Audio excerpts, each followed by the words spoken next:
them really quickly? Yeah, they've improved from last year. You know, Sonny did a really good job recruiting, and we knew that because we recruited against him. And you know, he's been building it up, and you know, defensively he had been recruiting better talent than he had when he first got there. So defensively they're better talent-wise, and coach has done a great job with them on defense, and really built them up. Offensively, they're running the ball a little bit more than they did. A little bit more tight end sets, but they still are a lot of spread sets because they have a lot of personnel for that. And Ross Bowers is a quarterback that we were looking at, that we liked out of high school. He's a good player. He comes from a coaching pedigree. Both his parents are coaches. His dad was a college football coach, and his mom was the head volleyball coach, gymnastics coach. Gymnastics coach at Washington. So, and both of them quit their jobs and moved to Cal to watch them play these last 3 years. And you know, he comes from you can tell he's a heady, understands the game, really great competitor, and he can run, he can throw it. He's a good player. Their defense has been really solid and forcing a lot of turnovers. I think they lead the Pac-12 in turnovers. Yeah, they forced a bunch against Washington State. I think 7 in that game, and they've been opportunistic in that area and playing good. They've been doing really well. I've been impressed with their corners and how they play too. Day one of the open quarterback competition, what have you seen from Sam Noyer and Steven Montez, and what is your timetable for the decision? We're letting them both, preparing them both to play, and when we walk out there to play Saturday is when we'll make a decision. How Steven bounced back since Saturday? Well, I mean, we just had the one practice. He did good out there today. He was throwing it good, and hopefully he'll keep getting better. What has Steven been struggling with this season that's prompted you to kind of make a change here and open this up? Well, you know, the first half was just bad. We needed to make a spark to try to do something, and you know, we've had sputterings, but he just needs to keep working and keep getting better. And I thought it was a good chance to give Sam, see if he could give us any life and do that, because we weren't doing very well at all. So and you know, that's usually the first place that you can try to spark him, was at the quarterback position. You know, we did that some with Cepho too throughout his career, and so hopefully that they'll both be prepared to play better this week, so we can have an opportunity to win. In your experience, when you see a quarterback have to step back, does that sometimes help their mental state kind of take a breath and look at it and reevaluate or reassess? Yeah, I think it happens all different ways.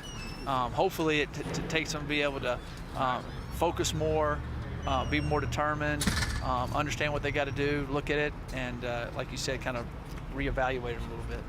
I realized the first half was bad, but you had mentioned the other night that there's been other times this season you've thought about it. So are there things that you've just noticed this season that's not clicking with him? Well, you know, he just got to keep maturing.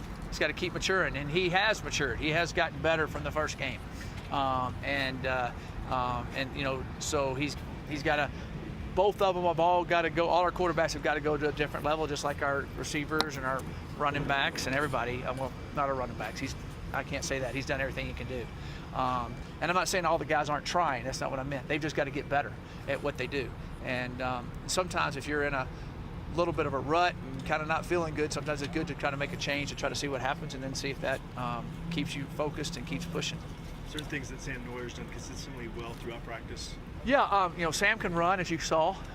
He has a good arm, and you know, just getting him in there, getting some quote live reps was big, and he made some good plays and had some other ones he could have made. I think all that gives him more experience to be better the next time he has a chance at it. Is this a situation with the coaching staff where you talked about you needed to coach better and coach harder? Is that a situation where you try and do things differently, or is it just kind of a keep grinding away and let's see if it sticks? No, I think you go and you look, you know, which we do all the time, and you just got to keep reevaluate, and then you look at, okay, what did Washington State do to us? Was it what we did, or was it what Washington State did, or is it a combination? And sometimes they might come out and do something and you go, wow, they had something on us, and so that's for us to figure out and look at. So that's what I mean. And then we got to be able to instill confidence in the players and make them more comfortable and be able to make more plays and that type of thing. So that's our part, putting them in the right place, you know, to make them. You know, we had a chance for 4 interceptions the other night and didn't catch any of them. You know, so the coaches put them in the right places. They got to make the catches. And they will. They'll end up making them. So one of the things I talked about coaching them more is we need to do more ball drills with the DBs. So that's one way of helping them coach them better. So we do them, but looks like we need to do more. You know, it's kind of like you shoot 3-pointers. You had to open 3-pointers and you don't hit them. You need to shoot more 3-pointers. You might change instead of shooting. You might have hit all your foul shots. You don't want to lose your foul shots, but y'all kind of know what I mean. So a coaching thing we looked at was, okay, we need to do more ball drills with the DBs, and hopefully now instead of dropping 4, we might catch 2, you know, or catch 1. At least we're better, you know. On your DBs, did you like the way they played though overall? Yeah, they disguised well. I thought we had him guessing a little bit more than he had. We did a few things a little bit different.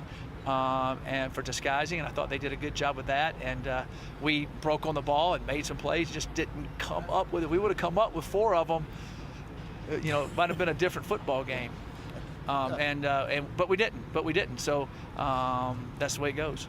Trey and Dante both in there with Isaiah out. That looked like they kept on getting better even. Yeah, they've you know, both of those young men have kept improving, and that's the first time Trey's been back since he got hurt. And I thought he went out there and had to get thrown in and competed hard, and I thought he did some good things. What's an update on Isaiah? He was doing okay today. I think he'll be able to play, but we'll see. Tim, If hope he doesn't have any setbacks. What's that? Hope he doesn't have any setbacks. Tim Coleman went out as well. Still don't know yet on Tim. And then Derek and They're all right. Jonathan. Yeah, they're okay. Okay. So is Jonathan then back practicing at center this week? Huckins? Yeah. Huckins has a concussion. He's going through protocol. Okay, so is Lineup then taking? Is he Yeah, trying to line out work to be it taking out? center like he did, yes. Like he has in the other games when that situation happened too. If Jonathan's out, who else would play center for you guys? We're working on that right now to see how that works out. I know Purcell's there, but Yeah, we would redshirt Colby. It's too late. We got other guys we've been practicing there, so for the whole season, not just this week. So. How did Brett Tons do? I mean, it seemed like he was one of the guys that didn't have as much experience as everybody else, but also maybe a big necessity for you guys to develop some depth. Yeah. Brett did well when he went in there, and he did some good things. I thought for his first time getting thrown out there, I thought he did okay. Aside from the quarterback situation, how do you kind of get this passing attack going again? We got to throw and catch it better. I mean, I know that's simple, but when we threw it the other night, we dropped it, and then when they were open, we miss them sometimes. So we just got to get the repetition and going and pushing at it, and you know, hopefully we'll be able to do that. We've had some really good glimpses of it, and so hopefully we'll be able to do that. With Shea specifically, are you surprised at all by his lack of production overall this year? I mean, we just haven't been hitting on all cylinders out there. So I mean, we've run the ball more, which is going to happen. Right. You're not going to throw it quite as many times. So it's 15 less throws a game right now, but we were running the ball and doing well with the run game. And so that's, you know, that's the way it is sometimes for receivers. Sometimes it's there, sometimes it comes in bursts, comes in things. So hopefully if we have opportunities to throw it, then we'll complete it better and do a better job with that. I saw Trey was number 22. He said it was because he moved to special teams. Well, what happened was we had Trey and Visca on the same special teams, and we were going to have to put a jersey on one of them every special team. So I just went to him and said, hey, do you mind? He goes, yeah, I'll wear 22. Then I'll have to put that jersey on. We have to take it off and do all that. And so that's why we ended up doing that. That's what, you know, you do the double numbers because your kids want those certain numbers in their situations that come up. And it was great to see that they were both selfless enough to say, hey, I'll do it, work it that way, and it worked out fine. You know, we got it to the television, we got it to radio, and we put his name. We were able to put the name on the back because we had the machine in the there. So I think it all worked out well. Is Kyle Trago switching numbers now? No, Kyle wasn't playing. Okay. So when Kyle comes back, we'll have to do some more stuff. So I hope, you know, it's just that's the way it is in modern football. Back when I played, you wear one number. That's what you wear. But everybody does it that way now. So I guess that's the way it is. When I saw Nick Saban doing it, I said, I guess everybody could do it. Because I thought he'd be the last one to do it.